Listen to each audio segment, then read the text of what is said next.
Nggih. Sampun terlihat nggih, Bapak? Sampun terlihat. Oke. Nggih, kami dari kelompok 1 wawasan kebudayaan global, topik 1 yaitu dunia yang berwarna. Oke, lanjut Bu Devi. Oke.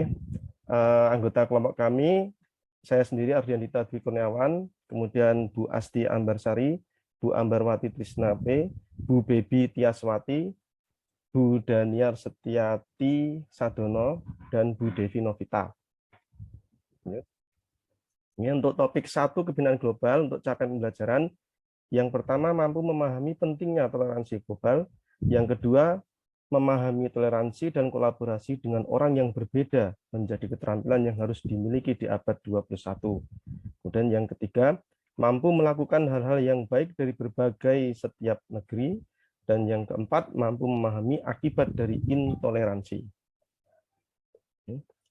Nah, untuk pertanyaan pemantiknya, kita mulai dari diri sendiri, yaitu apa yang terjadi jika dunia ini seragam?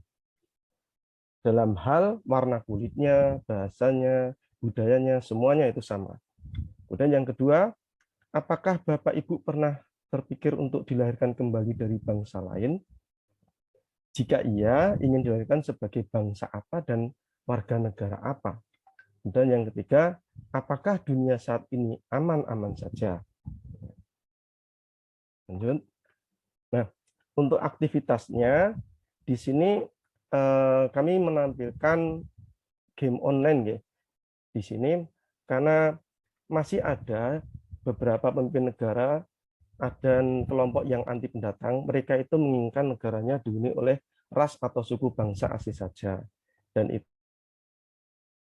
pada saat ini juga, dan kita bisa melihat di berita-berita televisi.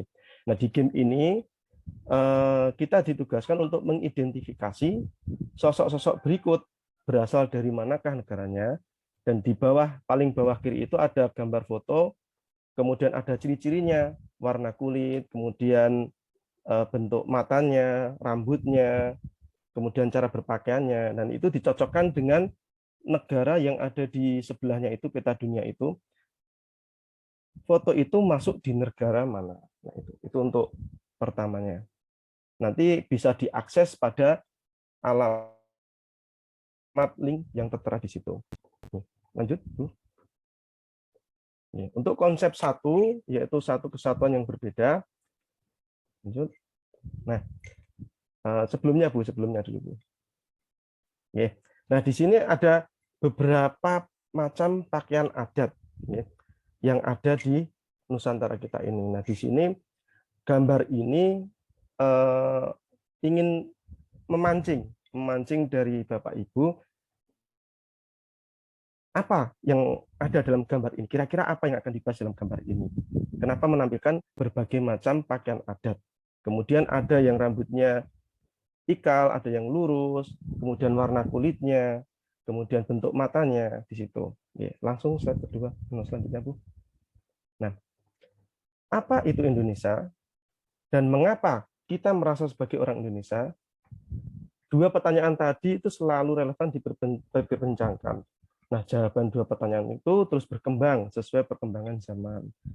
Ahli genetika lembaga Eijkman Herawati Sudyo itu telah melakukan penelitian DNA kepada 110 kelompok etnis di 19 pulau Indonesia, mengatakan bahwa orang Indonesia itu memiliki bauran gen dari seluruh bangsa di Indonesia. Hal ini karena ada 4 gelombang migrasi manusia modern yang datang ke Nusantara. Lanjut. Ya.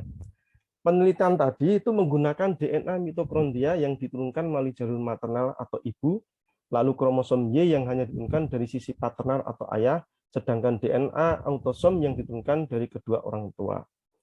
Dalam penjelasannya, Profesor Herawati memaparkan dalam merekonstruksi sejarah hunian Kepulauan Nusantara itu menggunakan pendekatan genetika, yaitu perkiraan waktu, gambaran migrasi, dan sejarah pembauran hingga relasi kawin dengan menganalisa data genetik DNA, serta membandingkannya dengan data non-genetik seperti linguistik, etnografi, arkeologi, dan sejarah.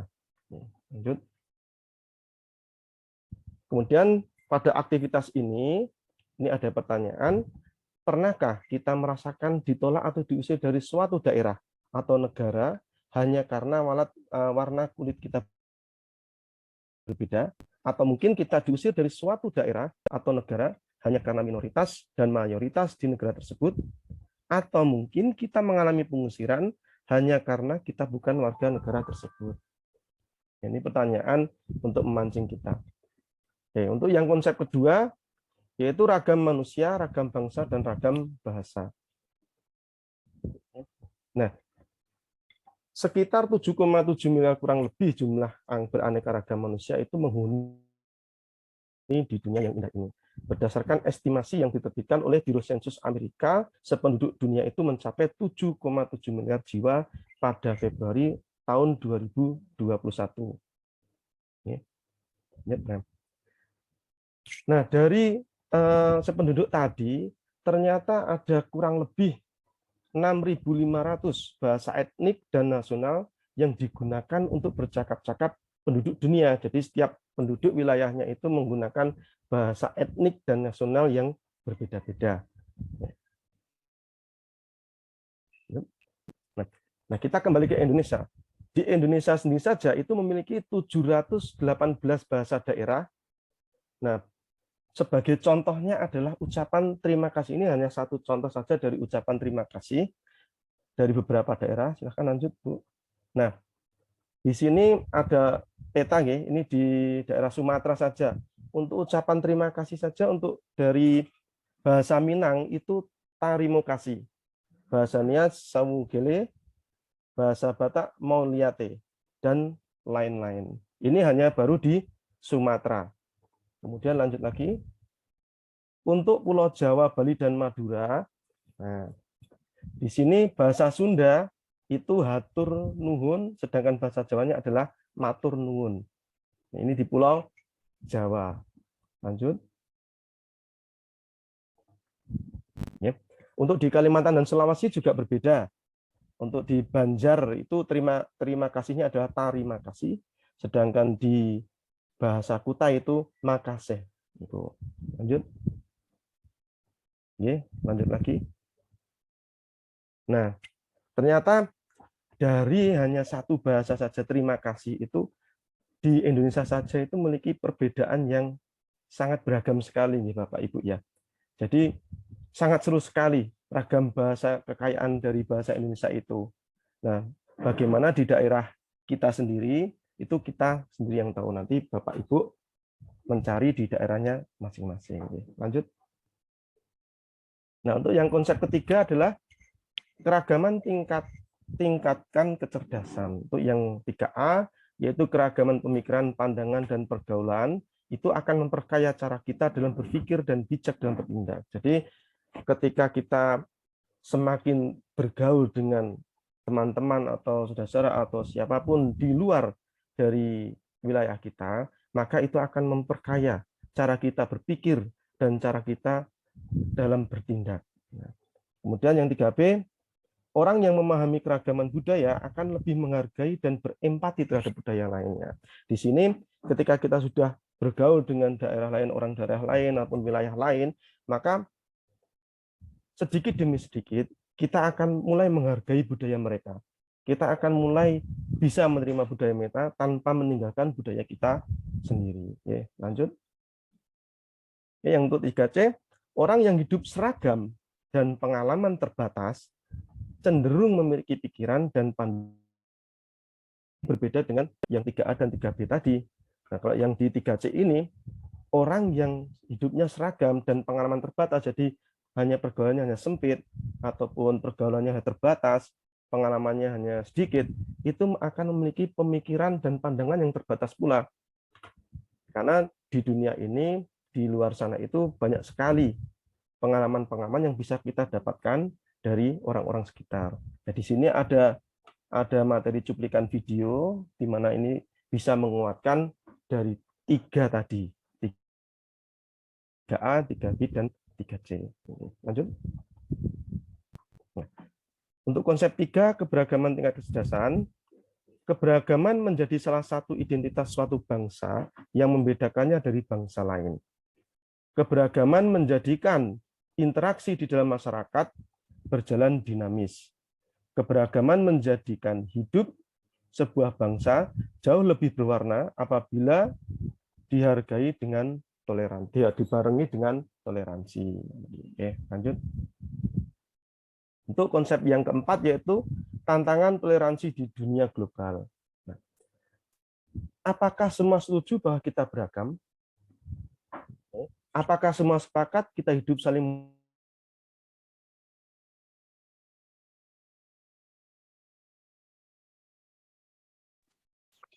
Namun faktanya itu tantangan diskriminasi, intoleransi dalam segala aspek masih terjadi. Ini tentang diskriminasi, intoleransi terhadap orang lain. Lanjut.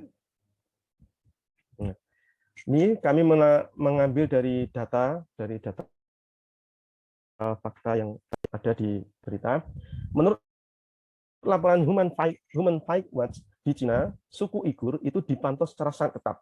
Mereka harus memberikan sampel biometrik dan DNA. Menurut laporan Human Rights Watch, terjadi penangkapan terhadap mereka yang memiliki kerabat di 26 negara yang dianggap sensitif dan hingga 1 juta orang telah ditahan. Kelompok-kelompok hak asasi manusia mengatakan orang-orang di Kam-Kam itu dipaksa belajar bahasa Mandarin dan diarahkan untuk mengecam, bahkan meninggalkan keyakinan iman mereka. Nah, di sini hanya contoh kecil saja di Uighur Cina, itu masih adanya diskriminasi. Nah, itu karena ada suku Uighur. Kemudian ada intoleransi juga di sini, karena mereka melanggar hak asasi masyarakat Uighur. Lanjut. Untuk konsep 4 atau kerentanan, nah di sini ada sebuah gambar ya, itu dari sumbernya sudah ada. Nah, separuh responden di banyak negara Eropa itu ternyata merasa terancam oleh para pendatang, yaitu kaum migran. Itu hasil studi dari Universitas Bielefeld. Nah, untuk yang kedua, berdasarkan laporan tahunan kemerdekaan beragama dan berkeyakinan KBB dan politisasi agama 2017, Wahid Foundation atau WF, tercatat ada 2013 peristiwa intoleransi yang terjadi sepanjang tahun 2017. Pada kasus-kasus intoleransi tersebut, perempuan dan anak perempuan merupakan kelompok yang sangat rentan menjadi korban. Oke. Lanjut. Nah, untuk konsep 5 masuk pada kunci sukses abad ke-21 yang mencakup 6C. Lanjut, Bu. Nah, yang pertama adalah creative thinking atau pemikiran kreatif. Merupakan kecakapan menggunakan mind atau pemikiran untuk menghasilkan ide yang baru, asli, luar biasa, berbagai, dan sangat bernilai. Jadi dalam abad ke-21 ini, pemikiran kreatif atau creative thinking ini sangat diperlukan sekali dalam dunia pembelajaran. Kemudian yang kedua adalah collaboration atau kolaborasi, yaitu suatu proses yang melibatkan kerjasama oleh beberapa individu dalam satu kumpulan atau pasukan untuk mencapai hasil yang diinginkan dan sekaligus melahirkan kepercayaan antara ahli-ahli yang terlibat. Nah, di sini kolaborasi juga memegang peran sangat penting ya, Bapak Ibu ya. Karena tanpa kolaborasi, maka transfer ilmu, transfer pengetahuan itu tidak akan bisa berjalan dengan baik. Kita pasti akan membutuhkan manusia yang lain untuk mengupgrade diri kita sendiri. Kemudian yang ketiga, communication atau komunikasi. Kemahiran komunikasi adalah sangat penting dalam proses penyampaian maklumat, pengkongsian, pendapat, dan interaksi antara dua pihak. Nah, ini sangat penting karena tanpa komunikasi juga kita tidak mungkin bisa mentransfer ilmu ataupun kita bisa bertukar pengalaman, kita bisa menjalin kerjasama dengan orang-orang sekitar. Kemudian yang karakter atau perwatakan.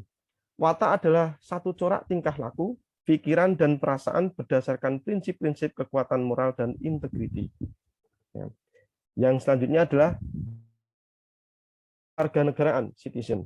Nah, merujuk pada sikap patriotisme dalam diri, yaitu cinta akan negara dan mempunyai identitas nasional. Nah, kewarganegaraan ini sangat penting bagi suatu warga negara karena sikap patriotisme, sikap cinta tanah air itu akan menimbulkan semangat dalam diri kita untuk lebih mengembangkan diri untuk memajukan negara kita sendiri.